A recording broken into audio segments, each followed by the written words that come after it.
Engineer થઈને આટલો બધો ઘમંડ સારો નહીં વહુ. નોકરી કરે છે એનો મતલબ એવો નથી કે સંબંધોથી એ ઉપર થઈ ગઈ છે. જમવાના ટેબલ પર બેઠા બેઠા નણંદના પતિ અનિલે ફરી એ જ ટોણો માર્યો. પૂનમે બસ એક પલ માટે એની સામે જોયું અને કશું એ બોલ્યા વગર છાનીમાની શાક પીરસવા માંડી. કારણ કે લગ્નના 4 વર્ષમાં એ એટલું તો શીખી ગઈ હતી કે દરેક જવાબ કંઈ મોઢેથી બોલીને ના દેવાય. અમુક લોકો પોતાની આદતથી ઠીંગણા સાબિત થઈ જતા હોય છે, પણ આજના દાડે વાત કંઈક જુદી જ હતી. કારણ કે આખા ખાનદાનની સામે અનિલ વારે ઘડીએ એને જ નિશાનો બનાવતો હતો. જ્યારે પૂનમ તો સવારથી ઓફિસનું વેતરું પતાવીને સાસુની ચાકરી, દિયરની કોલેજની ફી અને ઘરનું સીધું સામાન બધું એક હાથે સંભાળી ચૂકી હતી. પૂનમ આમ તો શહેરની બહુ મોટી કંપનીમાં એન્જિનિયર હતી, પણ ગામડાના આ જૂના પુશ્તૈની ઘરમાં પગ મૂકતાની સાથે જ એણે ક્યારે પોતાની ભણતરની કે હોદ્દાનો ઘમંડ નહોતો કર્યો. ઉલટાનું ગામના લોકોએ વખાણ કરતા કે આટલું બધું ભણેલી ગણેલી હોવા છતાંય વહુમાં જરાય અહંકાર નથી. છતાંય અનિલને એની નોકરી, એનો પગાર અને ઘરમાં મળતી ઇજ્જત જોઈને રીતસરનો કળતરા થતો હતો. એના પેટમાં તિલ રેડાતું હતું. કોઈ પણ તહેવાર પર એ ઘરે આવે ને એટલે કંઈક ને કંઈક કૂથલી ચાલુ જ કરી દે. આજકાલની આ નોકરીવાળી વહુઓથી ઘર ના સચવાય. પૈસા કમાવાથી કંઈ કોઈ મોટું નથી થઈ જતું અને ઘરના બધાએ હસીને વાત ટાળી દેતા. આજે જ્યારે પૂનમની સાસુએ વહાલથી કીધું, આ વખતે તો અમારી વહુએ જ ઘરના સમારકામમાં ટેકો કર્યો, નહીતર આટલા બધા પૈસા ક્યાંથી કાઢત? ત્યાં જ અનિલ ખડખડાટ હસી પડ્યો. અરે મમ્મીજી, વહુ પૈસા આલે છે તો કોઈ એહસાન થોડી કરે છે. ઘરની વહુ છે, એની ફરજમાં આવે છે. ઓસરીમાં અચાનક સન્નાટો છવાઈ ગયો, કારણ કે પહેલીવાર પૂનમની સાસુનું મોઢું સાવ પડી ગયું હતું. પૂનમે પાણીનો ગ્લાસ ટેબલ પર મૂક્યો અને એકદમ ટાઢે કલેજે પણ વેધક અવાજે બોલી, હા જીજાજી, ફરજ તો આ ઘરમાં બધાની જ હોય છે. બસ ફેર એટલો છે કે કોઈ એને મૂંગા મોઢે નિભાવે છે તો કોઈ વળી ખાલી બીજાને જ જ્ઞાન આલવામાં હોશિયાર હોય છે. અનિલના મોઢાનો રંગ જ બદલાઈ ગયો. એ રીતસરનો ઝંખવાણો પડી ગયો. એણે તરત જ લુચ્ચું હસીને વાત વાળી લીધી, પણ એની આંખોમાં પહેલીવાર પૂનમ માટેની ખટક ચોખ્ખી દેખાતી હતી. પૂનમે પણ એ જ પળે મનમાં પાકું કરી લીધું કે હવે જવાબ તો મળશે, પણ એવો નહીં જેવો આ બધા ધારીને બેઠા છે. પૂનમે વાત ત્યાં જ પતાવી દીધી, પણ જમ્યા પછી જ્યારે બધા આંગણામાં ખાટલો ઢાળીને બેઠા હતા, ત્યારે એની નણંદ અલ્પા પોતાની આદતથી મજબૂર આખરે બોલી જ પડી, મમ્મી તમે ખરા છો હો, ભાભીને જરૂર કરતાં વધારે ચડાવી મૂક્યા છે. 2 પૈસા કમાવા માંડ્યા છે તો શું દરેક વાતમાં એમના જ ગુણ ગાવા જરૂરી છે? એના અવાજમાં એ જ જૂની બળતરા ને અદેખાઈ હતી જે પૂનમ લગ્નના પહેલા મહિનાથી જ અનુભવતી આવતી હતી. અલ્પાને ક્યારે એ પેટમાં નહોતું પચતું કે ઘરમાં એના અભિપ્રાય કરતા લોકો વહુની વાતને વધારે તોલ આપે છે. અત્યાર સુધી તો પૂનમે હંમેશા એની વાતોને એક કાનેથી કાઢીને બીજા કાને વટાવી દીધી હતી, પણ આજે હદ તો એ હતી કે જ્યારે અલ્પા એના છોકરાઓની સામે કહી દેતી કે તમારી મામીને તો બસ નોકરી સિવાય કશામાં રસ જ નથી, ત્યારે પૂનમ ખાલી મલકાઈને ત્યાંથી નીકળી જતી.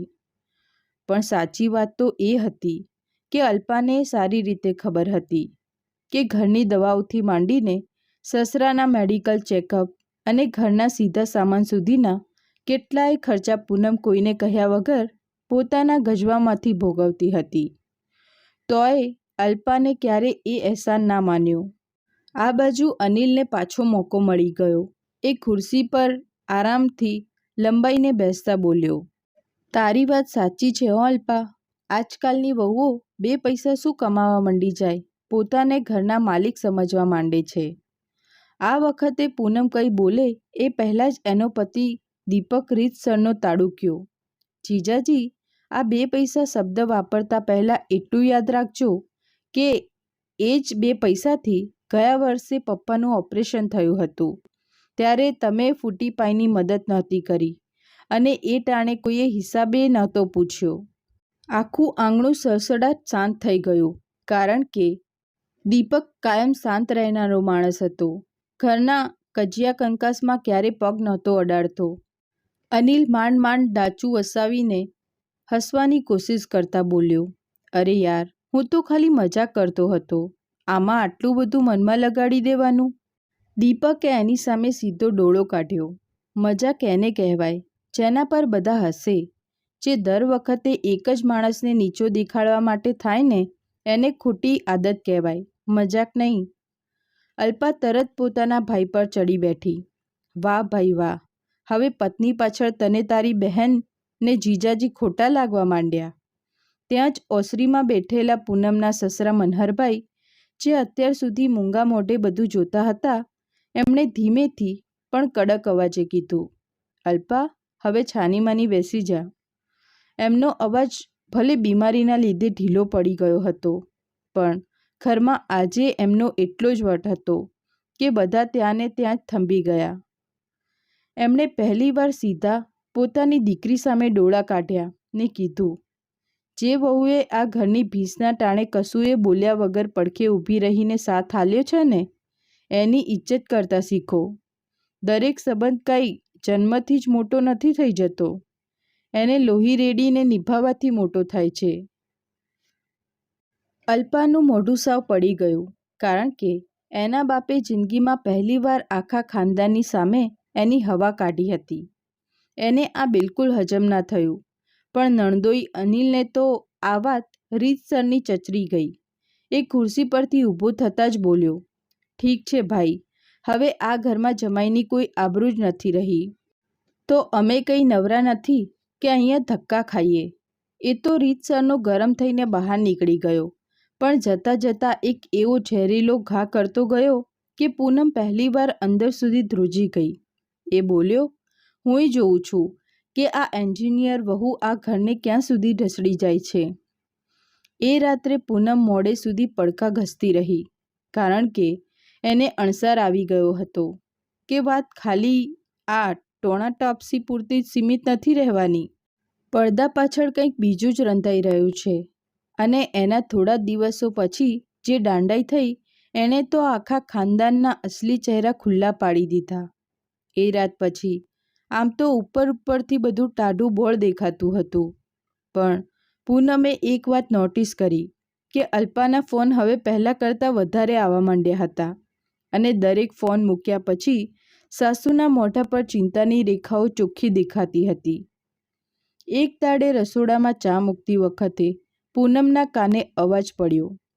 ફોન સ્પીકર પર હતો અને અલ્પા એની માના કાન ભરતી હતી. મમ્મી, તમે લોકો આ વહુ પર આટલો બધો ભરોસો ના કરો. આજે નોકરી છે ને કાલે નાય હોય. છેવટે પોતાનું લોહી એ પોતાનું જ કહેવાય. પૂનમે આ બધું સાંભળ્યું તોય અણસાંભળ્યું કરી દીધું, કારણ કે એને તો આવી કૂથલીઓની ટેવ પડી ગઈ હતી. પણ એના થોડાક અઠવાડિયા પછી જ મનહરભાઈની તબિયત અચાનક બહુ વધારે લથડી ગઈ. હોસ્પિટલમાં તપાસ કરાવી તો ડૉક્ટરે ચોખ્ખું કહી દીધું, સારવાર લાંબી ચાલશે અને ખર્ચોય બહુ મોટો આવશે. ઘેર પાછા આવતા જ આખા ઘરમાં ઉદાસી છવાઈ ગઈ. માહોલ એકદમ ભારેખમ થઈ ગયો. દીપકની નોકરી આમ તો ઠીકઠાક હતી, પણ ઘરની જવાબદારીઓ એટલી બધી હતી કે એના ગજવામાં કશું બચતું જ ન હતું. સાસુ બિચારા ખૂણામાં બેસીને રોતા હતા. ત્યાં જ આવા સમાચાર સાંભળીને અલ્પા અને અનિલ પણ દોડતા દોડતા ઘેર આવી પહોંચ્યા. હજી તો અનિલ ખાટલા પર બેઠો ના બેઠો ત્યાં જ લાંબો શ્વાસ ખેંચીને બોલ્યો, જુઓ, પપ્પાની સારવારમાં જે કંઈ જરૂર હશે એ બધુંય આપણે કરીશું, પણ એક વાત પહેલાં જ ચોખ્ખી થઈ જવી જોઈએ. ગામડાવાળી જમીનનો ફેસલો હવે અત્યારે જ કરી નાખવો જોઈએ. પછીથી ભાઈ બહેનો વચ્ચે ડખા થાય એ સારું ના લાગે. મનહરભાઈએ આ સાંભળીને માંડ માથું ઊંચું કરીને જોયું. દીપકની આંખોમાંય લોહી ઉતરી આવ્યું અને પૂનમ પહેલીવાર પામી ગઈ કે અનિલ અને અલ્પા આટલા દિવસોથી કેમ આટલા ઉતાવળા થતા હતા અને એમના પેટમાં કેમ તેલ રેડાતું હતું. હજી તો બીમારીની શરૂઆત થઈ ન હતી, ત્યાં જ વાત સીધી મિલકત પર આવીને અટકી ગઈ. અલ્પા તરત જ પોતાના પતિના પક્ષમાં બોલી, અનિલ કંઈ ખોટું થોડી કહે છે, બધું પહેલેથી જ ચોખ્ખું હોવું જોઈએ. સાસુનો ચહેરો તો સાવ ધોળો પૂણી જેવો થઈ ગયો. એ ધ્રુજતા અવાજે બોલ્યા, હજી તમારા પપ્પા જીવતા બેઠા છે તમારી સામે. પણ અનિલ ક્યાંથી અટકે? એ તો લુચ્ચું હસતા બોલ્યો, અમે તો બસ આગળનું વિચારીને કહીએ છીએ. અને એમે આજકાલ આ ઘર કોના પૈસે ચાલે છે એ તો આખું ગામ જાણે જ છે ને. પછીથી કોઈ વગર કારણે એહસાન ના ગણાવે. આટલું કહેતા જ એણે સીધો પૂનમ સામે ડોળો કાઢ્યો. દીપકથી હવે ના રહેવાયું. એ ખુરશી પરથી ઊભો થઈ ગયો. બસ કરો જીજાજી, આવી બીમારીના ટાણે જમીનની વાતો કરતાં તમને સહેજ પણ શરમ ના આવી?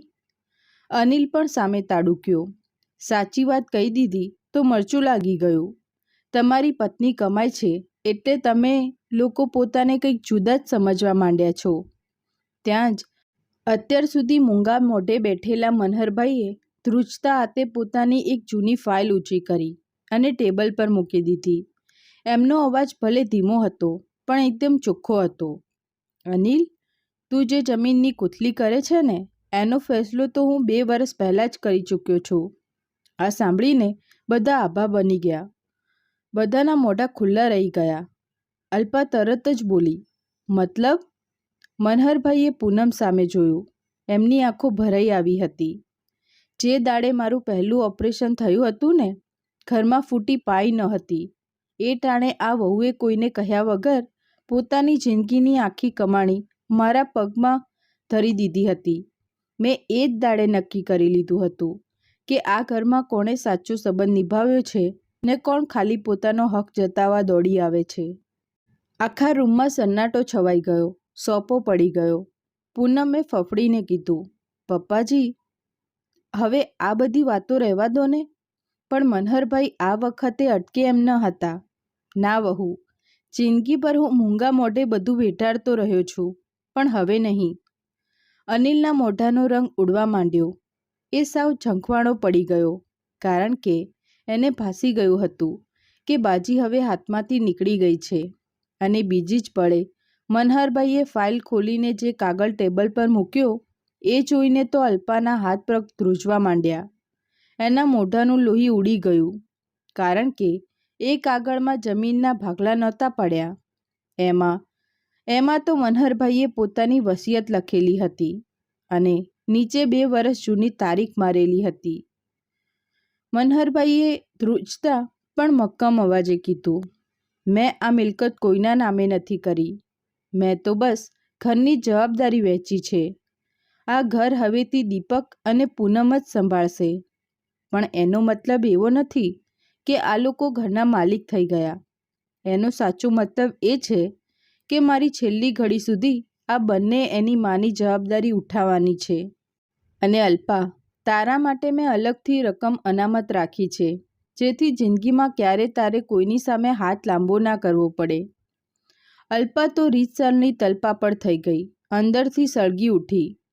એને કદાચ એવી આશા હતી કે બાપુજી બધું સરખે ભાગે વહેંચશે, પણ આજે પહેલીવાર એને ભાન થયું કે એના બાપે મિલકત જોઈને નહીં પણ માણસોની દાનત પારખીને આ ફેસલો કર્યો હતો.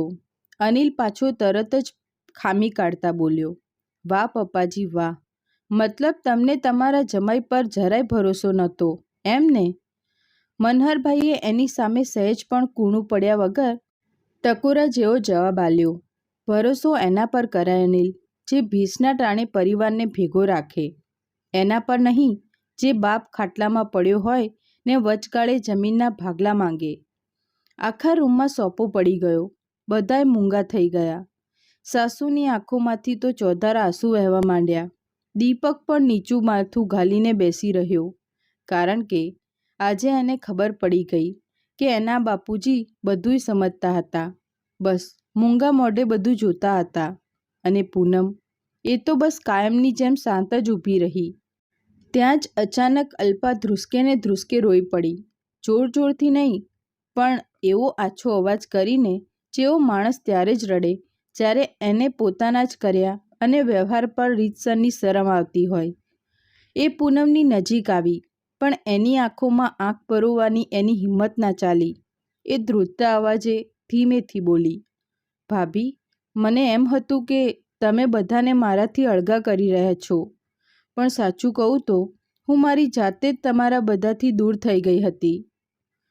પૂનમ ઘડીક વાર સુધી એની સામે ટગર ટગર જોતી રહી અને પછી એકદમ વહાલથી બોલી, સંબંધો કંઈ જીતવાથી નથી ટકતા બેન, એ તો એકબીજાને સમજવાથી ટકે છે. અનિલે એ દાડે કશોય જવાબ ના આપ્યો, કારણ કે અમુક પાઠ કંઈ માથાકૂટ કે ચડસા ચડસી કરવાથી નથી ભણાવાતા. એને પોતાની ઓકાત બરાબર સમજાઈ ગઈ હતી. એને સાચો પાઠ તો ત્યારે મળ્યો જ્યારે એણે જોયું કે જે વહુને એ દર વખતે નીચી દેખાડવાની ફિરાકમાં રહેતો હતો, એ જ વહુએ કોઈ પણ જાતના દેખાડા વગર આખા ઘરને વર્ષોથી સાચવી રાખ્યું હતું. એ કિસ્સા પછી અનિલ અને અલ્પા ઘેર તો આવતા, પણ ક્યારે પૂનમની નોકરી, એની કમાણી કે ઘરમાં એની જે આબરૂ હતી એના પર ટોણો મારવાની હિંમત નહોતા કરતા. અને અલ્પા એ તો હવે ગમે તે તહેવાર પર ઘેર આવે ને એટલે સૌથી પહેલાં પોતાની મા પાસે જવાને બદલે સીધી ભાભી પાસે પહોંચી જતી અને વહાલથી પૂછતી, ભાભી, તમે ઓફિસનું ને ઘરનું કામ કરીને થાકી ગયા હશો, લાવો મને બતાવો હું શું મદદ કરાવું. મનહરભાઈ અવારનવાર ઓસરીમાં ખાટલા પર બેઠા બેઠા આ બધું જોતા અને એમનું મોઢું મલકાઈ જતું, કારણ કે એમનું ઘર તૂટતા તૂટતા બચી ગયું હતું. સમય રહેતા આખું કુટુંબ સચવાઈ ગયું હતું. તો મિત્રો, તમને મનહરભાઈનો નિર્ણય કેવો લાગ્યો? તમારો અભિપ્રાય કોમેન્ટ બોક્સમાં જરૂર જણાવજો. જો વાર્તા ગમી હોય તો પ્લીઝ વિડીયોને લાઇક શેર કરજો અને અમારી ચેનલને સબસ્ક્રાઈબ જરૂર કરજો. તો ચાલો ફરી મળીએ એક નવી વાર્તા સાથે. જય શ્રી કૃષ્ણ.